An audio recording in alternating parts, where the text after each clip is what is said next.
Hello and welcome to Broadcasting Scotland. It's Friday the 18th of March.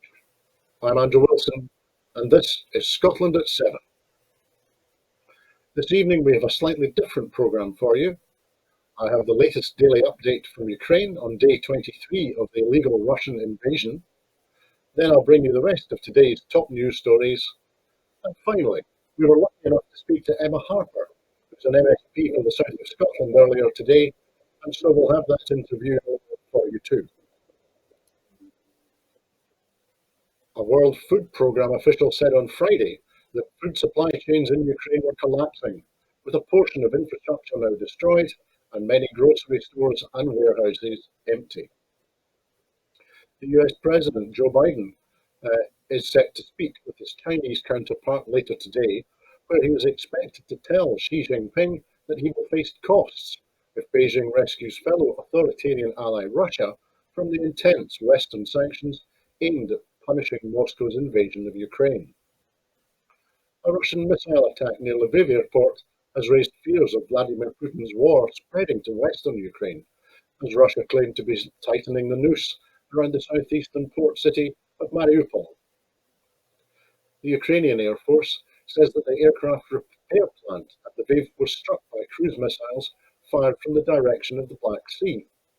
It also confirmed that two other Russian missiles were reportedly shot down by Ukrainian anti-aircraft defense systems before reaching their target. One person was killed and four others wounded after parts of a Russian missile fell in a residential building in the northern part of the Ukrainian capital, Kyiv, on Friday morning, the emergency services there have said. The UK media regulator Ofcom has revoked Russian-backed television channels RT's licence to broadcast in the UK with immediate effect. The UK Ministry of Defence has just released its latest intelligence report on the situation in Ukraine, saying that Russian forces have made minimal progress in the past week. Russia has established a no-fly zone over Ukraine's Donbass region, according to an official from the self-proclaimed Donetsk Republic, the Interfax Russian news agency is reporting. The governor of Ukraine's eastern Luhansk region said frequent and widespread shelling by Russian forces was preventing the safe evacuation of civilians from towns and villages on the front line. The Ukrainian military has released its daily operational report as of 6 a.m. local time, and it claims its forces have destroyed 14 air targets on Thursday. Emergency services are continuing to work to contain a blaze in one of the largest shopping centres in Kharkiv, according to officials. Ukraine's state emergency services said two rescuers suffered explosive injuries and were receiving medical treatment. However, one of the rescuers reportedly died from their injuries. And the French government spokesperson, Gabriel Attal, has said on Friday that sanctions imposed by Western countries on Russia in reaction to Moscow's invasion of Ukraine are starting to have a real impact. A Russian missile attack near Lviv airport has raised fears of Vladimir Putin's war spreading to western Ukraine, as Russia claimed to be tightening the noose around the southeastern port city of Mariupol. A facility for repairing military aircraft by Lviv's international airport, only 43 miles from Poland's border, was hit by two cruise missiles fired from the Black Sea on Friday morning. Ukrainian officials said that they had shot down a further four missiles launched during the attack, the second on facilities near the historic city in recent days. These strikes raise the spectre of Ukraine losing what has so far been a relative safe haven and hub for refugees and humanitarian aid. At least 35 people were killed and 134 wounded on Sunday after more than 30 Russian cruise missiles targeted a military facility outside Lviv and only 15 miles from the Russian border. Russia's bombardment in the east of Ukraine continued on Friday. The Kremlin's defense ministry claimed its forces and pro-Russian separatists were fighting directly in the streets of Mariupol, where 350,000 civilians have been stranded with little food or water. In Mariupol, Units of the Donetsk People's Republic, with support of the Russian armed forces, are squeezing the encirclement and fighting against nationalists in the city centre, the ministry in Moscow claimed. A spokesman said that Russia's armed forces were tightening the noose around the city. In the eastern city of Kharkiv, Ukraine's state emergency service said a multi-story teaching building had been shelled on Friday morning, killing one person, wounding 11, and trapping one other in the rubble. Shells were also said to have struck the eastern city of Kramatorsk, killing 2 people and wounding 6. One person was killed and 4 others wounded after parts of a Russian missile fell on a residential building in the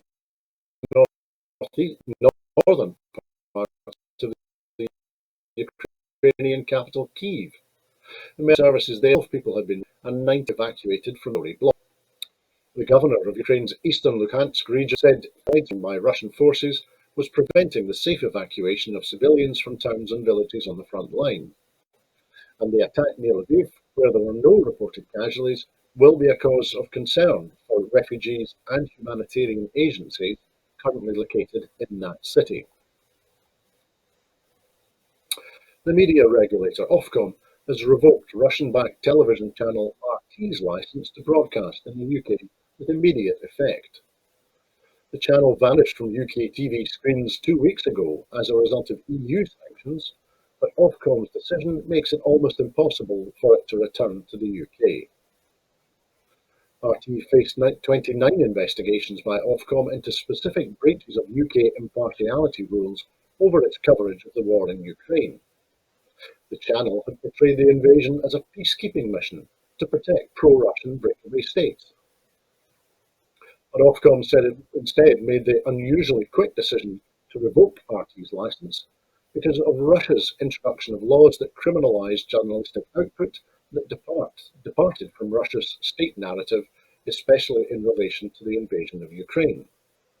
We consider that given these constraints, it appears impossible for RT to comply with the due impartiality rules of our broadcasting code in the circumstances, the regulator said. Media are reporting that the parent company that produces RT's UK-based output is in the process of being liquidated, with UK-based staff expecting to lose their jobs. The television channel's studios at Millbank Tower in Westminster were being emptied of equipment yesterday afternoon. The SNP has said that the UK government must lower unnecessary barriers to Ukrainian children and families seeking sanctuary in Scotland and the UK following the Dnipro Kids decision. Ian Blackford MP said that whilst the SNP is delighted that the Home Secretary has now agreed to allow the 48 Ukrainian children and their guardians to find sanctuary in Scotland, the decision must mark the start of significant change at the Home Office, not the end. Commenting, the SNP's Westminster leader Ian Blackford MP said, "I am delighted beyond words that the Dnipro kids have now been guaranteed sanctuary in Scotland, but the frustrating attitude and unnecessary barriers imposed by the UK Home Office made the process far more difficult than it needed to be. I'm grateful," he continued, "to all those who were able to help overcome the barriers, but this decision must mark the significant change at the Home Office, not the end. The UK government must use it as an opportunity to learn lessons, lower unnecessary barriers, end delays, and take a more proactive and supportive approach across the board. The UK continues to be isolated," he continued, "from the European effort on refugees by imposing hurdles and refusing to waive visas. The genuine concern is that not all displaced children will have guardians and adults to support them, and many will not be able to rely on the same degree of support, effort, and resources that has been required to achieve the breakthrough for the Negro kids."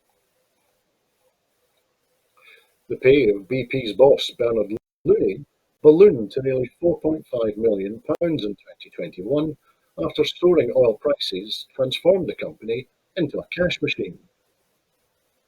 Looney, who in February announced that BP was selling its 20% stake in the Kremlin-controlled oil company Rosneft after coming under pressure from the UK government, enjoyed an inflated pay packet thanks to £2.4 million in bonuses based on financial performance. His reward was unveiled after the FTSE 100 firm reported its biggest profit in 8 years.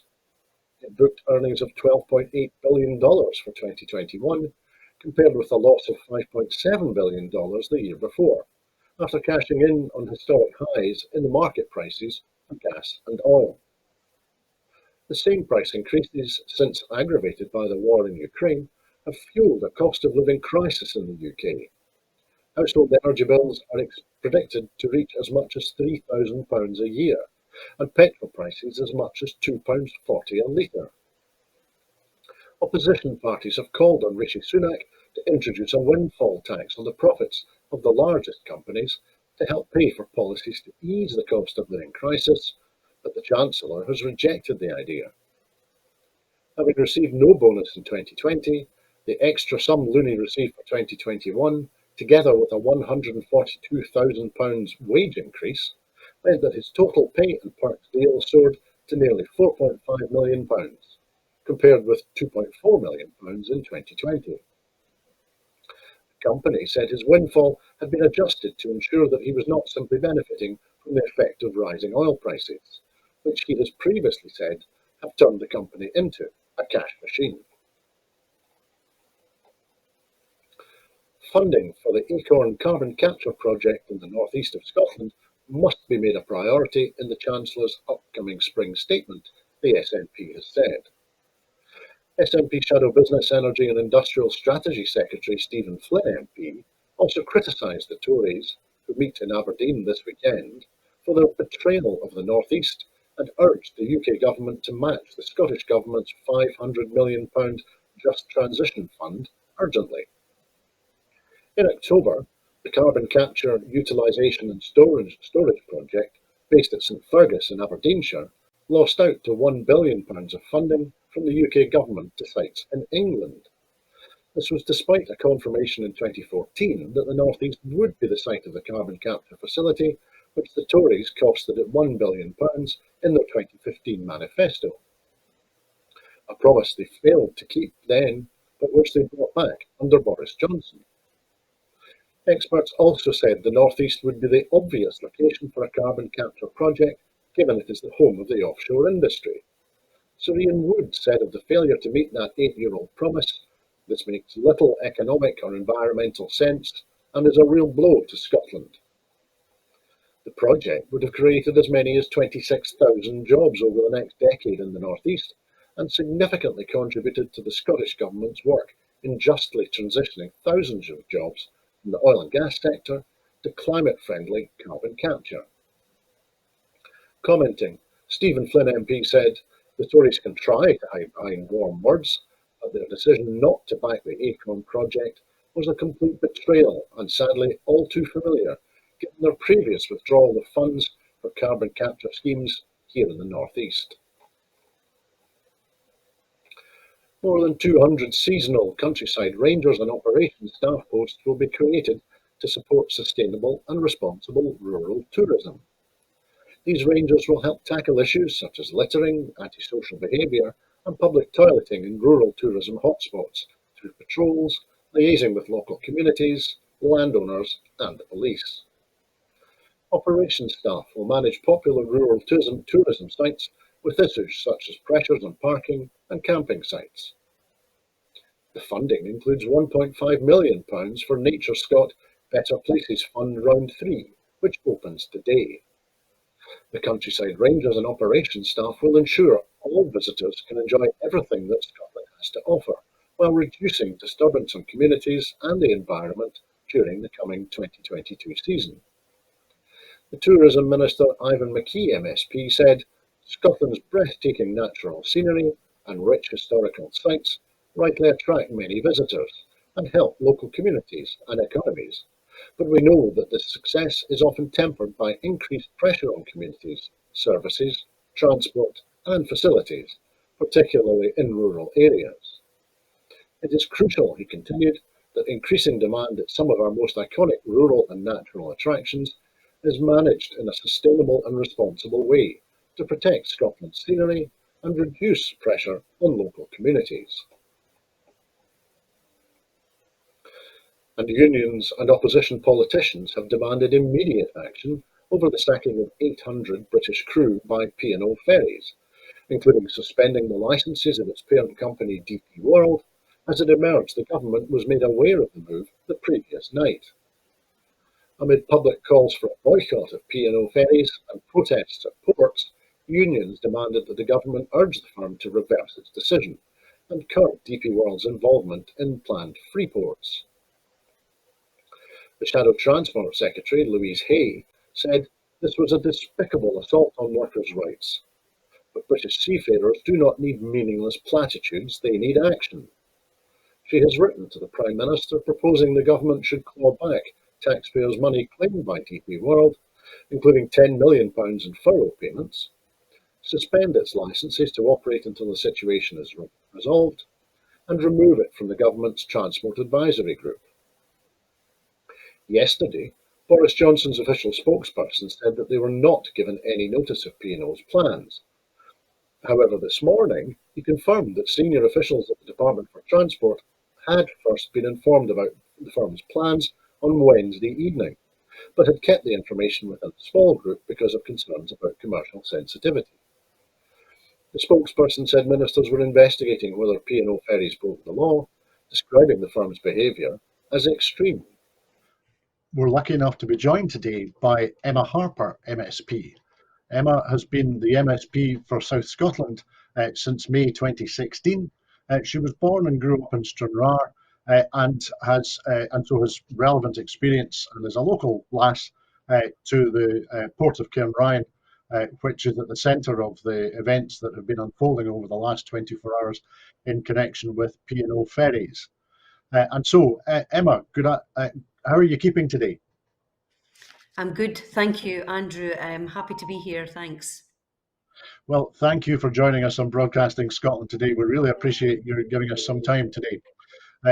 Not least that you're close to you're close to Cairnryan, you're close to Stranraer at the moment, and know the area well. So your thoughts and reflections on what is unfolding at the moment will be particularly important. So we're really grateful to you.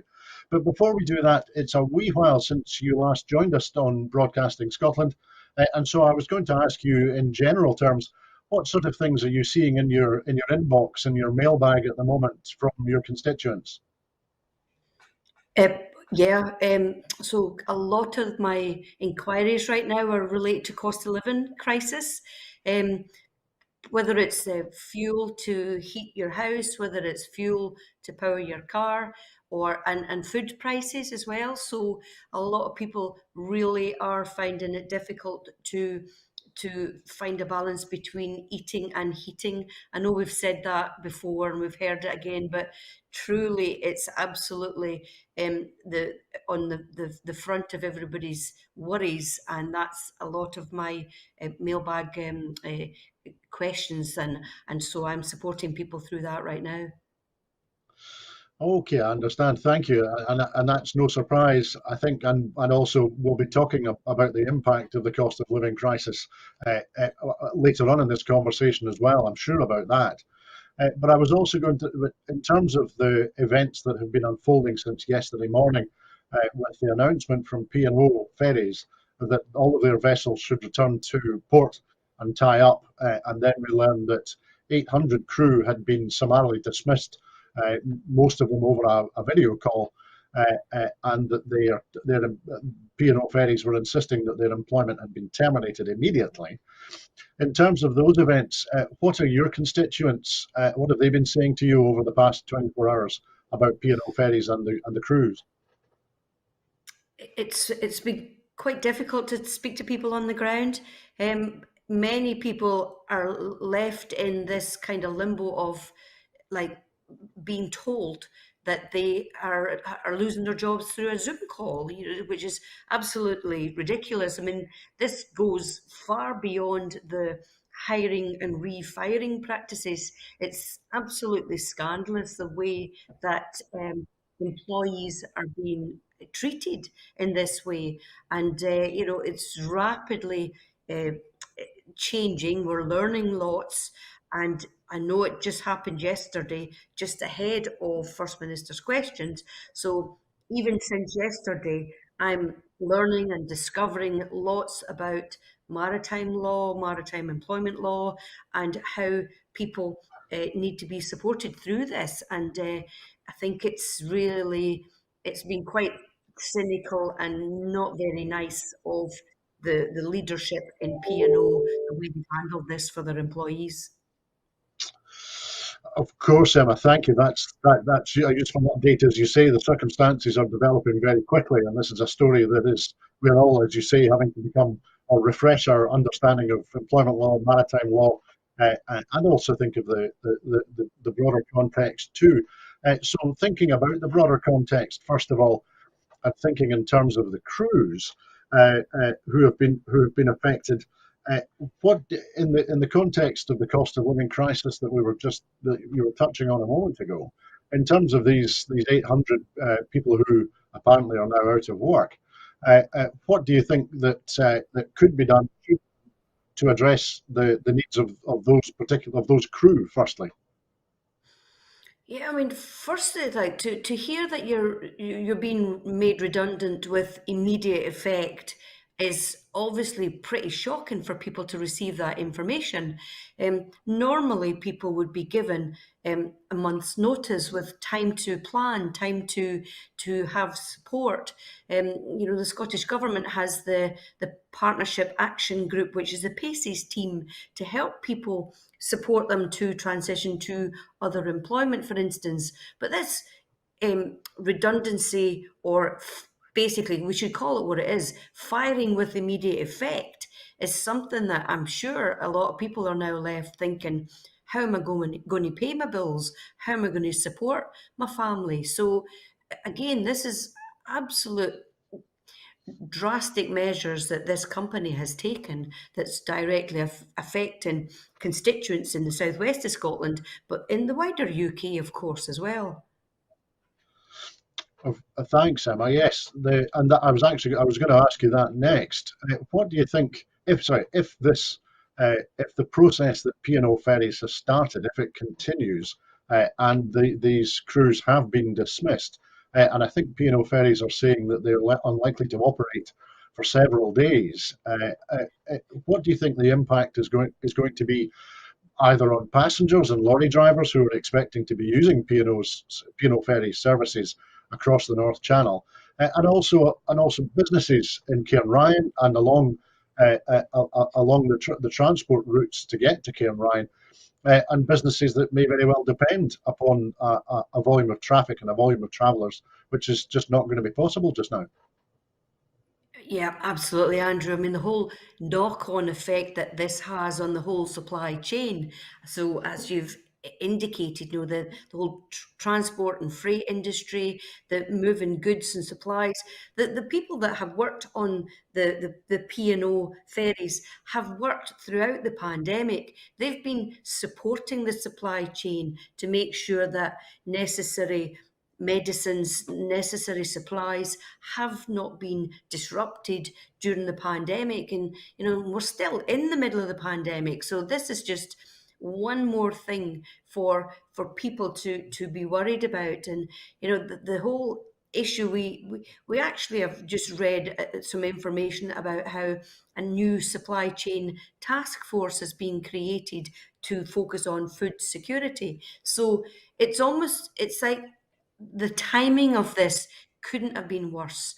And you wonder what is in the minds of the leadership of the ferry company that they would implement this at this time. Of course, Emma, the timing is astonishing in all sorts of ways, and I'm sure that in due course the reasons behind the timing may become a little bit clearer. But it is absolutely astonishing for everybody. We were speaking about the impact on the supply chain and the impact on businesses in the south of Scotland.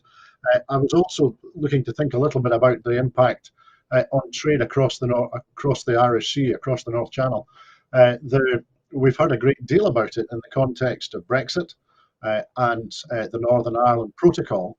And of course, it's been the case for a long time that the only sea routes into Northern Ireland come from Scotland. You can cross to Dublin from Liverpool, Mhm.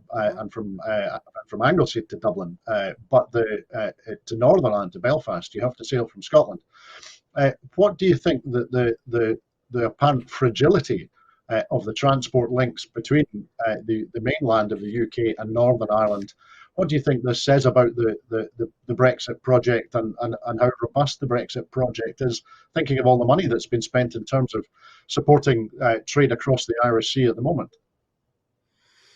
Yeah, it's. I mean, the Brexit issue and the Northern Ireland Protocol and the challenges of moving goods from the UK into the essentially what is now the EU because of the Northern Ireland Protocol. There's been issues that have been thrown up since the exit, and there's 7 sailings a day that P&O use to move goods and freight and people across the Irish Sea. And luckily, we've got Stena as the other operator. But this issue of the interruption to this service for what might it be, up to 7 days, 10 days, we don't know, because it's absolutely important that we monitor it and we make sure that disruption is minimal. But it goes back to the company to say, well, why are you doing this at this time?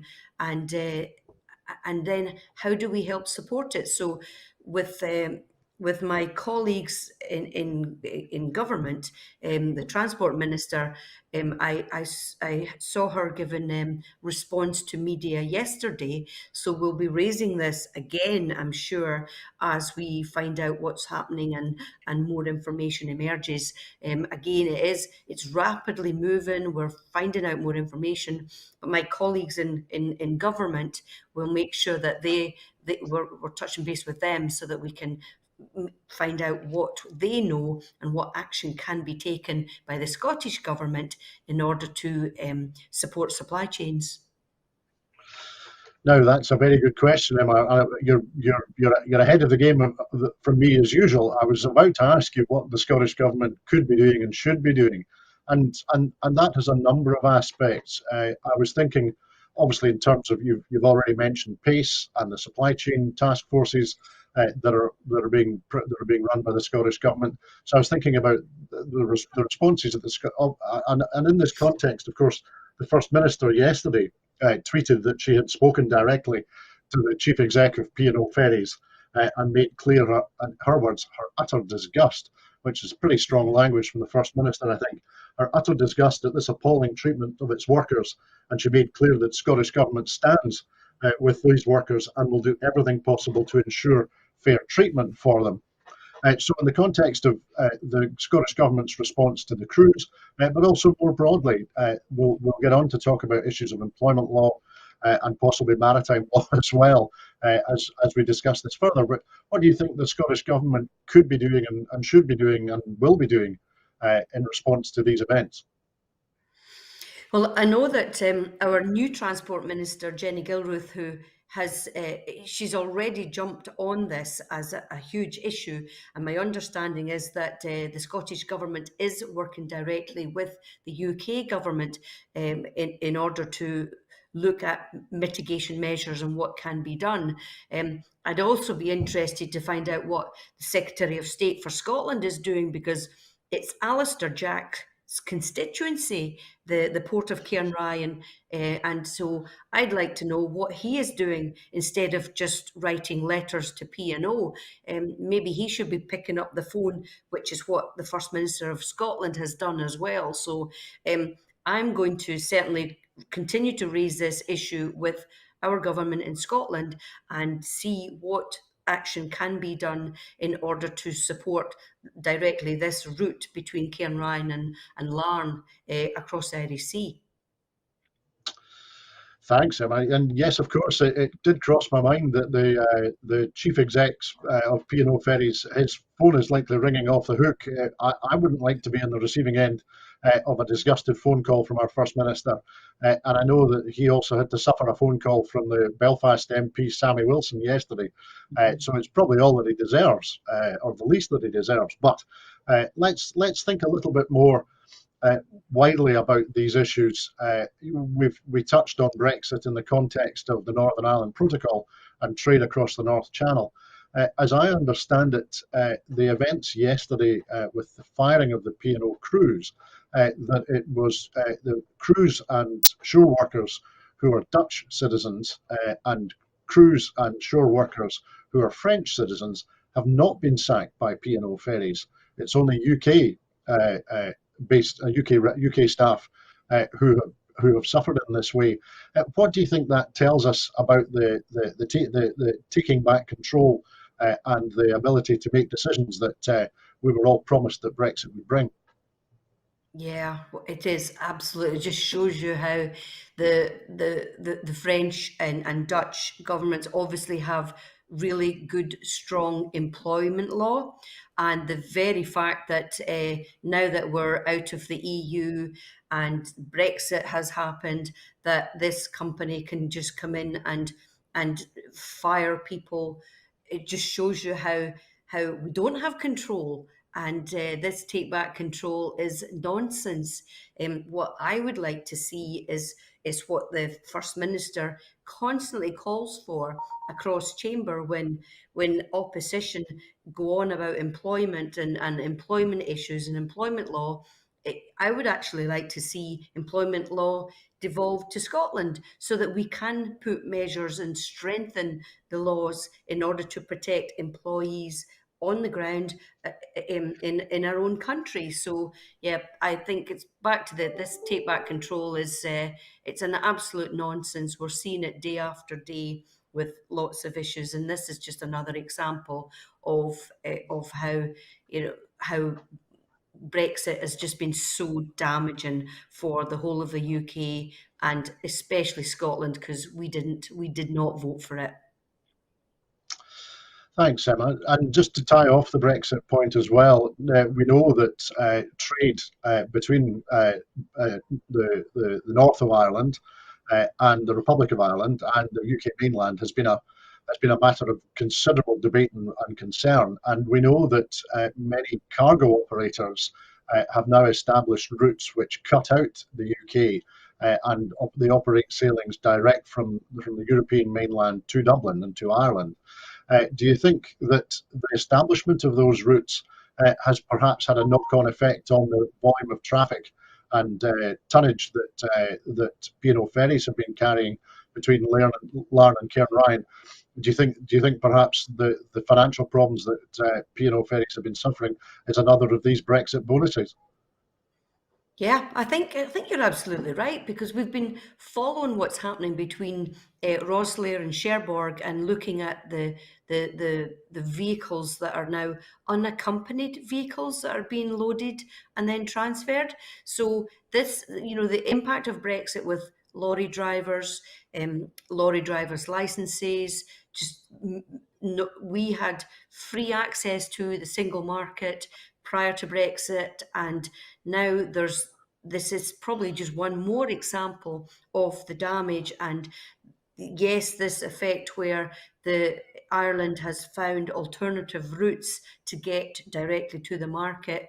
It's just one more way that it's showing that Brexit has not been beneficial, which is what everybody was saying was going to be so wonderful for the UK, but it's absolutely not wonderful at all.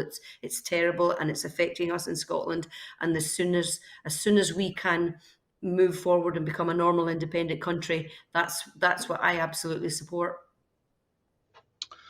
Thanks, Emma. Now, when we started our conversation today, we were both saying that all of a sudden we're having to read up on employment law and maritime law, and you were talking there about the understandable requests from the Scottish Government to devolve employment law to Holyrood in order that it can better reflect and better react to the requirements of the Scottish economy and Scottish workers. Thinking for a moment, it's a long time since I did much maritime law.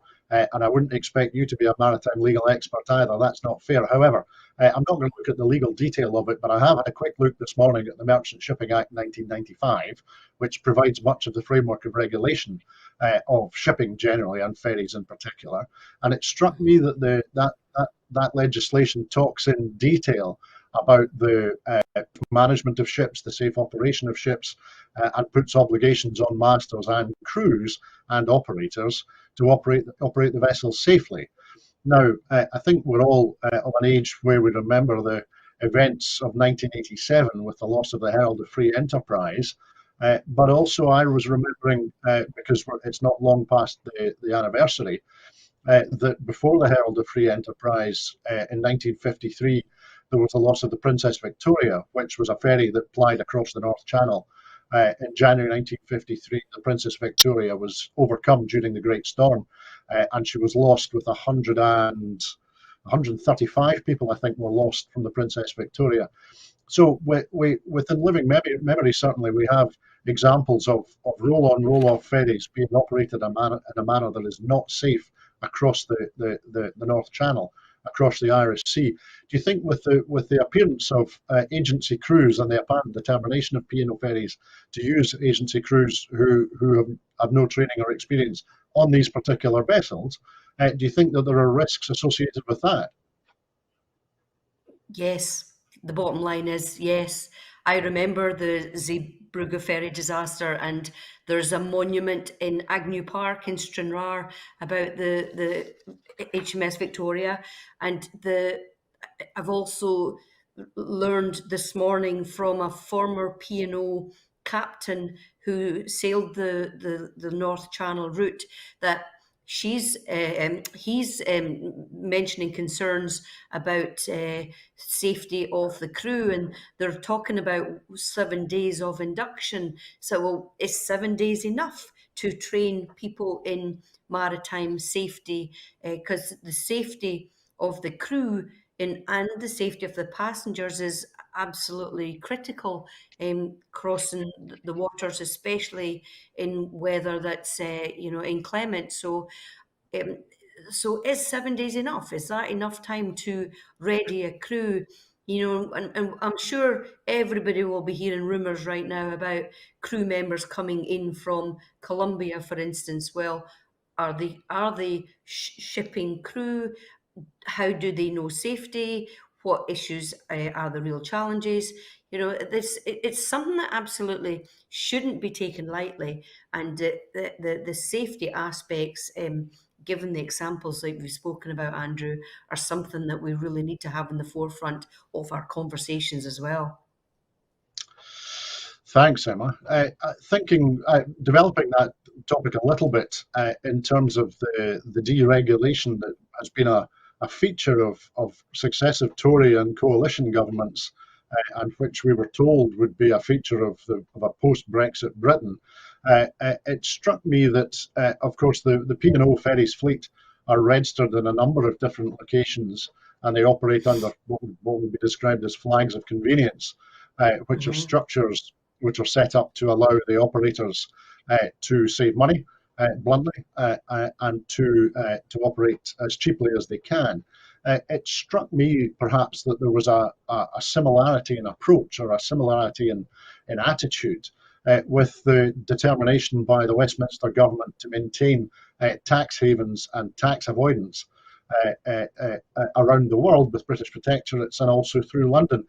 So I wonder, are the events that we're seeing with the crews from P&O ferries, are they in a sense a result of the same attitude from Westminster over successive Tory governments, which is that the rights and safety and position of workers and consumers are secondary to those of the owners and those who take dividends and payments out of the companies? Yeah, I mean, it is interesting to look at, well, basically, what are the priorities? We've seen, even with the pandemic, that the priority of the Tory government is about money and economy rather than about people's lives. So is this a reflection that big companies are all about paying dividends to their shareholders and overriding safety, for instance, in perhaps to have more profits? So I am hugely concerned because that both ships that sail across the Irish Sea. I think their flags are based in Nassau in the Bahamas, so we know that's one of the tax havens. So it becomes so entangled and intertwined that I'm sure in the days coming we will learn a lot more about the issues that are being raised here today, whether it is seafarers' rights, maritime law, employment law, all of this. It just, when an issue like this happens, it means that now more people will be galvanized around either protecting people, protecting the passengers, focusing on the workers' rights. And then, of course, there will be the other people that just want to pursue profits. Now, Emma, you make an interesting point there about company, excuse me, about companies. We know that there's been controversy and attention paid over the last few years to the ownership of what is critical national transport infrastructure in Scotland and in the UK by companies that are not based in the UK, indeed by companies that are owned by foreign governments. So any profits from the operation of ScotRail eventually ends up in the hands of the Dutch government, and any profits from the operation of P&O ferries eventually ends up in the hands of the Dubai government, who own DP World, who are the parent of P&O ferries. Now, Abellio's operation of ScotRail is coming to an end this year. An operation will be returned to a Scottish organisation which is not paying dividends to governments outside the UK, outside Scotland. Do you think that the experience with Abellio might be required to read across to the situation for example, P&O ferries if they're going to behave in this manner? Yeah, it is interesting to again to look at all of these kind of aspects about, whose pockets do the profits ultimately end up in, and so I'm looking forward to progress with the move forward to our rail being nationalised in Scotland, and from that, I suppose we can look at then how does it work then with the ferry companies who are supporting supply chains from mainland Scotland into Ireland and then further afield. So, and again, it becomes the issue of how do we look at, well, what does the Scottish Government have control of as far as devolved versus reserved matters, and then how do we support further devolution measures? Ultimately, it's about how do we protect the people and the businesses in Scotland from profits being diverted to overseas ownership. So ultimately, we all need to be able to have open, engaged, transparent supply chains, workforce that are supported, leadership that have ethics and morals to support their employees. And this is something that I'm sure in the days and the weeks going forward, we'll be raising all these kinds of what ifs and hang on a minute issues so that we can say, well, that's not something Scottish Government have control over, but we'd like control over it. So what can we do about it? And ultimately, I'm sure we'll learn more in the days and the weeks coming, and we need to be asking these specific questions so that we can, get the answers that will work best for us in Scotland. That's a very good point, Emma. And it strikes me, we were talking there a little bit about DP World, the ultimate owner of P&O Ferries operations, and the current owners of the port infrastructure, both at Larne and at Cairnryan. And I'm reminded that in August 2020, DP World made an announcement that they'd been appointed to offer technical and strategic expertise to the UK government. In particular, they said that they were helping the UK government develop end-to-end supply chain logistics as part of the UK government's Transport Advisory Group.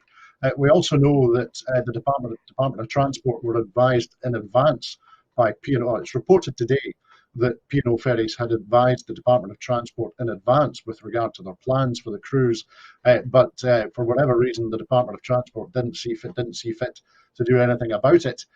Uh, uh, we also know that the DP World advising the UK government with regard to the another Brexit bonus, the establishment of free ports, otherwise Mm. described as charter cities. That there appears to be a nexus here between those who promote Brexit, those who promote deregulation under Brexit, and the operation and ownership of P&O ferries. Given the success that we've seen that Brexit has become, should we be concerned here? Yes, I think we should be concerned. In as soon as I heard about the company and the issues around uh, um, firing of the employees, I looked at the whole chain of who's involved, and this company are now part of the Thames Freeport development.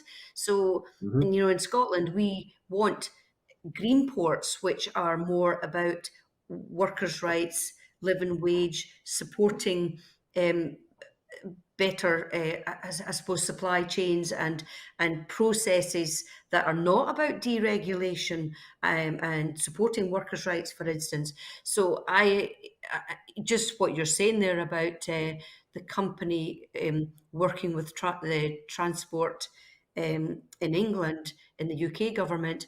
Well, somebody obviously knew something, and now all these Brexiteers are set to again benefit from our European exit. And I suppose again it's about putting profits ahead of people. So these are good questions that we should be asking to the Transport Secretary Grant Shapps. Of course, absolutely, Emma. Thank you. Well, I'm sure that we will all be asking questions of Grant Shapps and other ministers, and also listening to what the Scottish Transport Cabinet Secretary and others are able to do to respond to the circumstances that have been unfolding. I know that the TUC are calling today for the crews to be reinstated at once, with their pay made good as well. So we'll be paying close attention to these events over the next few days. I'm absolutely sure. But for the meantime, Emma, everyone at Broadcasting Scotland and I are extremely grateful to you for your time today and for your responses to the questions and for your thoughts and reflections on these terrible events. And so thank you, Emma. It's been great to speak to you today. Thank you. Thank you. Good to see you as well. And that was our interview recorded with Emma Harper, MSP, earlier today.